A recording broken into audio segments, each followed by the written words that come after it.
అండి అందరికీ good morning. ఈరోజు కూడా వర్షం వస్తూ ఉంది. ఒకటే వాన. స్కూల్ ఉందని మేడం మెసేజ్ పెట్టింది కానీ నేనే పంపిలా. ఈ వానకి చిత్తడైతే తర్వాత ఇబ్బంది అని పొద్దున్నే లేచి బ్రష్ చేసింది. జలుబు మాత్రం విపరీతంగా ఉంది. అందుకే పాలు కంచి పాలు తిరగొడతా ఉంటాను. పాలు ఆరయ్యేసరికి తెచ్చేసుకోవచ్చు హ్యాపీగా. నాకు మా పిల్లల విషయంలో అదృష్టం ఏంటంటే కొందరు పిల్లలు పాలు తాగడానికి బాగా సతాయిస్తుంటారు కదా.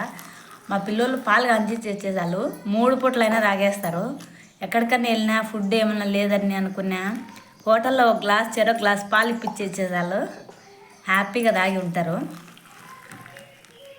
3 పూట్ల పాలు ఇచ్చిన తాగమన్నారు బాగా అవుతారు. ఇదొక మంచి అదృష్టము. లిల్లీ పాలు తాగుదురా డా.